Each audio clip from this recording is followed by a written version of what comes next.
आज हम पीटर टिंकअप इनकी कहानी जानने जा रहे हैं। पीटर बचपन से ही जब वो छोटे थे तब से वो कहते हैं कि बार बार उनके दिमाग में एक नाम आया करता था, एक शब्द बार बार आता था, गो गान, गो गान। वो इसी तरीके से इसको प्रोनाउंस करते हैं कि अलग अलग शब्द आया करता था, गो गान, इस तरीके से। अब इस चीज़ को समझने में कि ये जो गो गान लफ्ज़ बार बार उनके माइंड में कौंधा करता था, ये एक कलाकार हुए हैं जिनका नाम था पाल गोगिन। ये जीवन पर्यंत एक तरह से गुमनाम ही रहे। जो इनकी कलाकृतियाँ हैं, जो इनकी पेंटिंग्स हैं, ये इनके मरने के बाद बहुत पॉपुलर हुई और जो भी इनकी पहचान है वो इनकी मृत्यु के बाद बनी। खैर, वो तो गोगिन के विषय में कुछ नहीं जानते थे, लेकिन जैसे जैसे वक्त गुजरता गया, इस चीज़ को कि वो गोगिन का रीबर्थ हो सकते हैं, इस चीज़ के साथ जोड़ने में उन्हें वर्षों का समय लग गया। इस चीज़ को समझने में कि क्यों गोगान लफ्ज़ बार बार उनके माइंड में आया करता था। जहाँ तक चेहरे की विशेषताओं का संबंध है और जो उनकी पर्सनैलिटी थी, उनके जो लक्षण थे वो बहुत सिमिलर थे। इसके विषय में बताने की ज़रूरत नहीं है क्योंकि ये तो हम जानते ही हैं, लगभग हर पुनर्जन्म के केस में ये चीज़ होती है, तो यहाँ पर भी थी।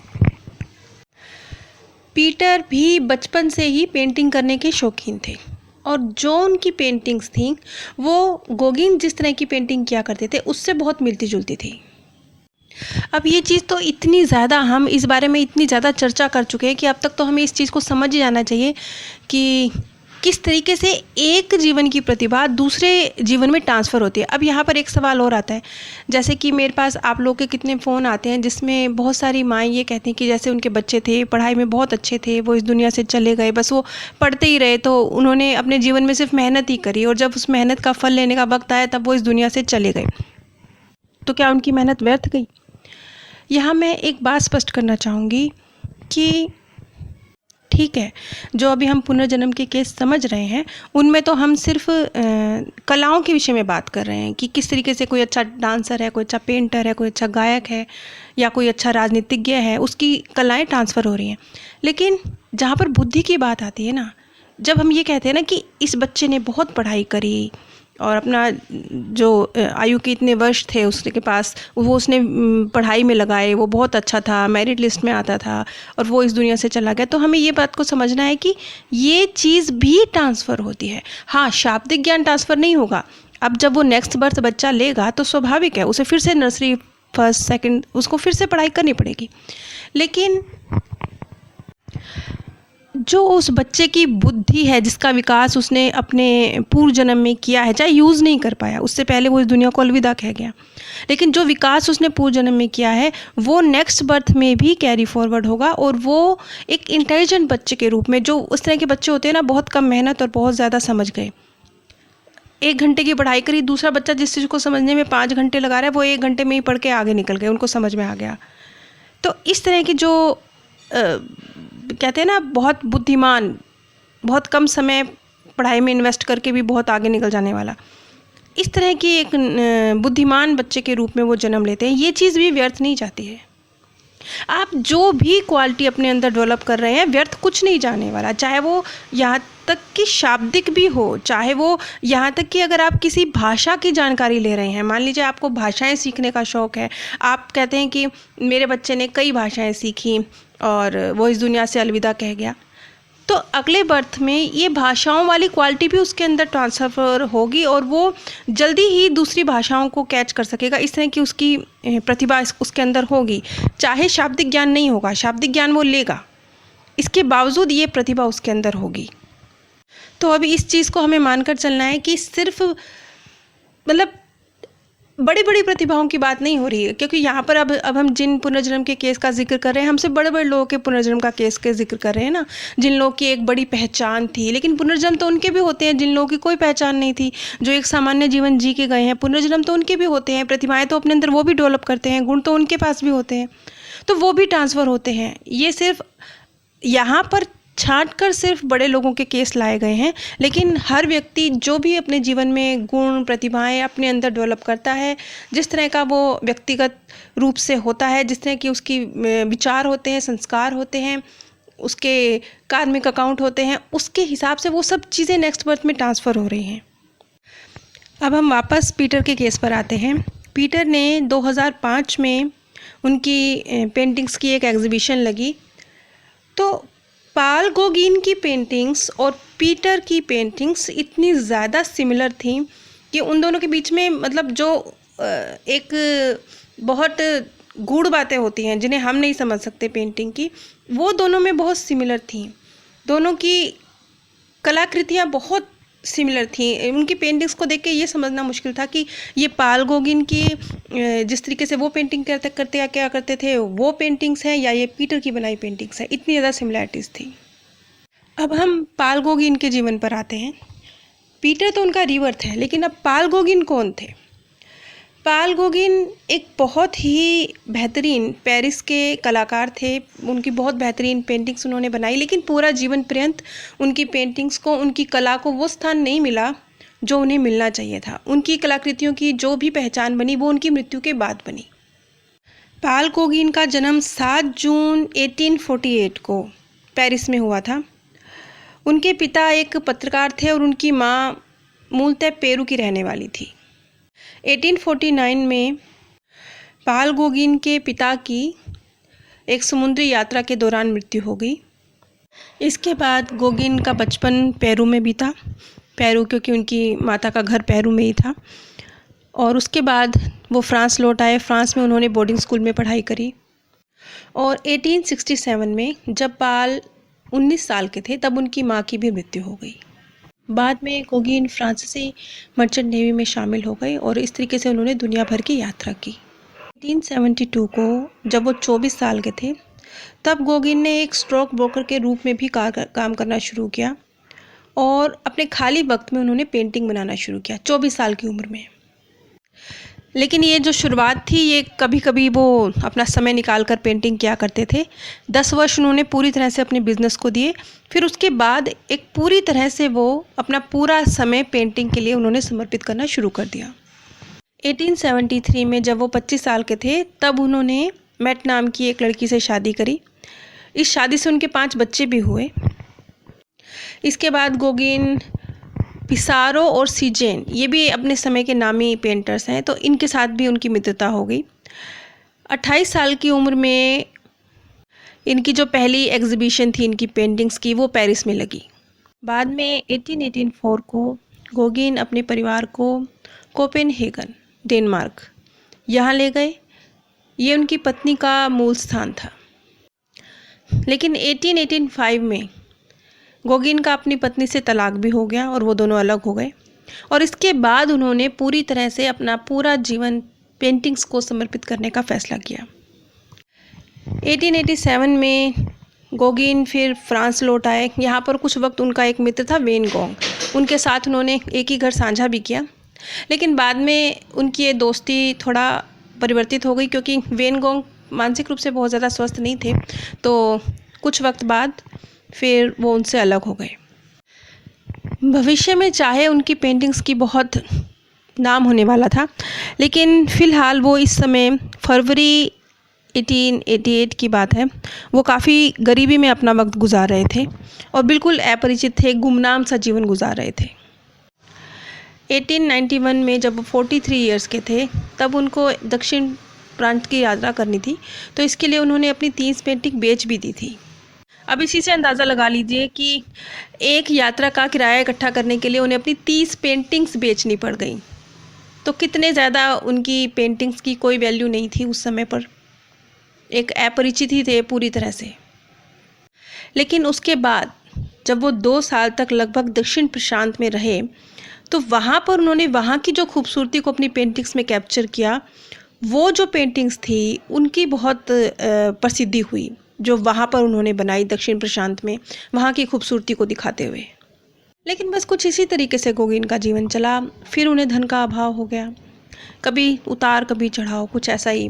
फिर 1893 में वो वापस फ्रांस लौट आए। गोगिन के जो आखिरी 5 साल थे वो बहुत ही गरीबी से और जो उनका स्वास्थ्य भी बहुत ख़राब था उसके साथ चलते हुए उनके गुजरे।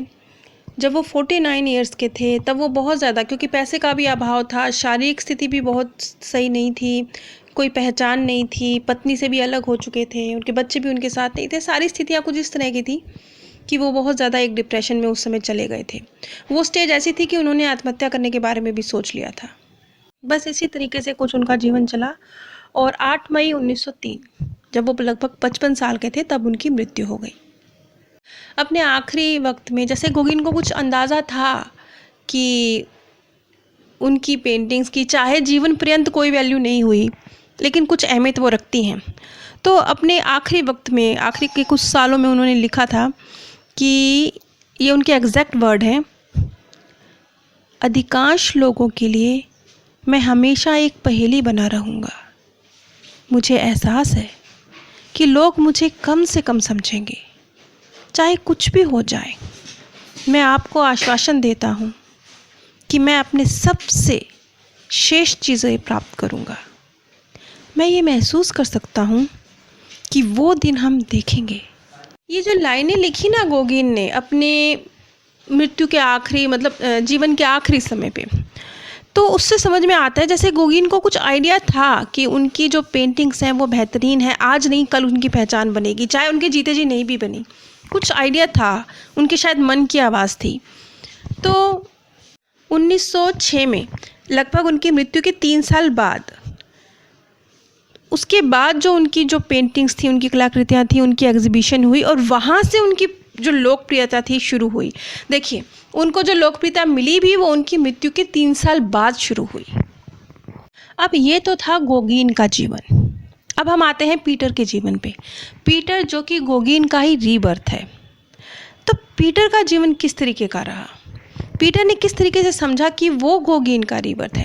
क्योंकि जैसा मैंने बताया कि बचपन से ही गोगिन इस तरीके से लफ्ज़ उनके माइंड में कौंधा करता था, जिसका मतलब ना उन्हें पता था, ना वो गोगिन को जानते थे, ना उनकी फैमिली में कोई पेंटर था, ना कोई उनको ये शब्द क्या है, कौन है ये शख्स। चाहे उस वक्त तक उनकी प्रतिभा को पहचान मिल चुकी थी, गोगिन की प्रतिभा को पहचान मिल चुकी थी, लोग उन्हें जानने लगे थे, लेकिन फिर भी पीटर तो अनजान थे ना इस नाम से, वो तो कुछ नहीं जानते थे। अब हम पीटर पर आते हैं। देखिए कितना बड़ा फ़र्क है। पीटर का जो जन्म है वो गोगिन की मृत्यु के लगभग 47 ईयर्स के बाद हॉलैंड में हुआ। कितना लंबा गैप है, 47 ईयर्स का। हो सकता है इस बीच कोई और बर्थ भी लिया होगा गोगिन ने, या शायद वो इस बीच आत्मालोक में ही रहे होंगे, ये नहीं कह सकते। लेकिन लगभग 47 साल का फासला रहा गोगिन के और उसके बाद पीटर के बर्थ में। पीटर का बर्थ हुआ हॉलैंड में, नीदरलैंड में। पीटर के पिता कैथोलिक थे और उनकी माँ यहूदी थी।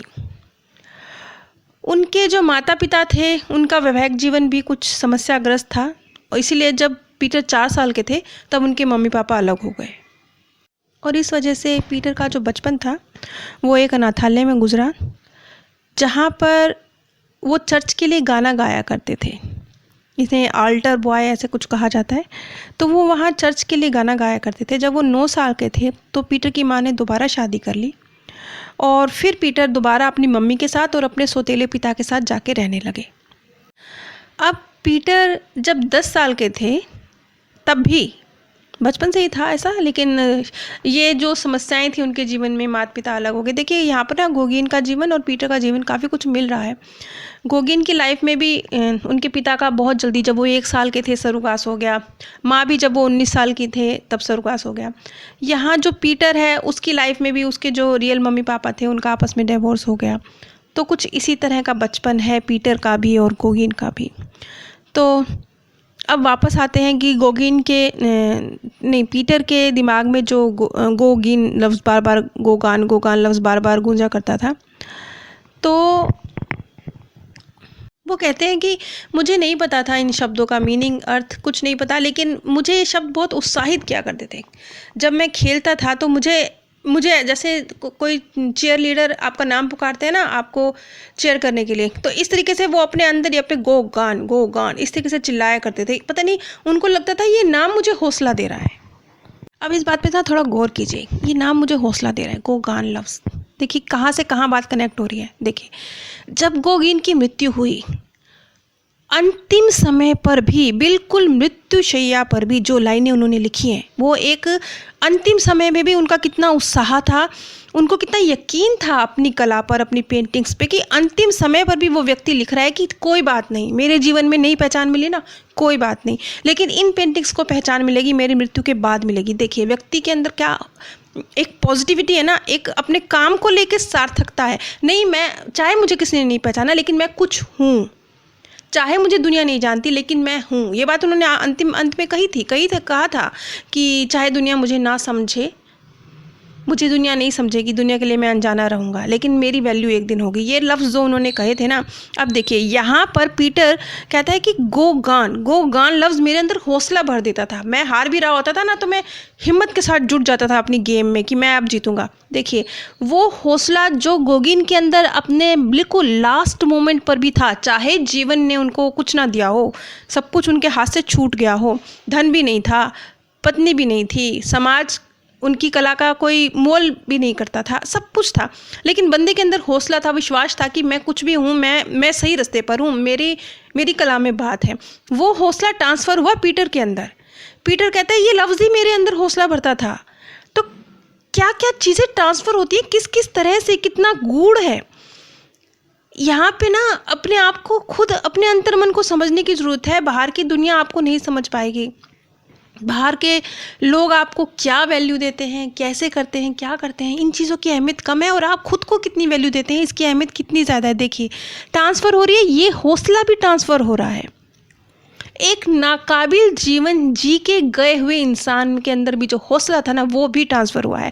ये बात बहुत महत्वपूर्ण है, समझ नहीं आती, दिखने में बहुत मामूली लगती है, लेकिन है बहुत महत्वपूर्ण। अब देखिए आपकी इंटरनल क्वालिटीज़, आपके भाव तक ट्रांसफ़र हो रहे हैं, तो बहुत सोच समझ कर क्रिएट कीजिए। खैर, जब पीटर 15 साल के हुए तो उन्होंने इस बारे में सोचना शुरू किया कि ये आखिर गो गान लफ्ज़ उनके माइंड में आता ही क्यों है। अभी तक तो उनको समझने वाला कोई नहीं था ना, लेकिन जब वो खुद 15-16 साल के हुए तो उन्हें समझ में आया कि अब अपने आप को खुद संभालना है कि ये क्या है। तो उन्होंने खुद ही खोजबीन शुरू करी। अब ये किस तरीके से चली, इसके बारे में हम अगली कड़ी में जिक्र करेंगे।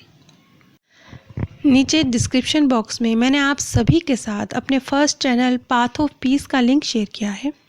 इस चैनल पर भी कुछ इसी तरह के आध्यात्मिक ज्ञान से, और जीवन चक्र कैसे है, क्या है, मृत्यु के बाद क्या होता है, इसी विषयों पर कुछ वीडियोस हैं। अगर आप इस विषय को थोड़ा गूढ़ तरीके से समझना चाहते हैं तो एक बार उस चैनल पर विज़िट ज़रूर कीजिए। और साथ ही अगर आप लोग मेरे द्वारा किसी शोक सभा में शांति संदेश चाहते हैं तो आप स्क्रीन पर दिए गए व्हाट्सएप नंबर पर संपर्क कर सकते हैं। आप सभी पर परमात्म सौंदर्य, प्रेम और आनंद सदैव बरसता रहे। आप सभी दिव्य परम धाम में स्थान प्राप्त करें। आज हम पीटर टिंकप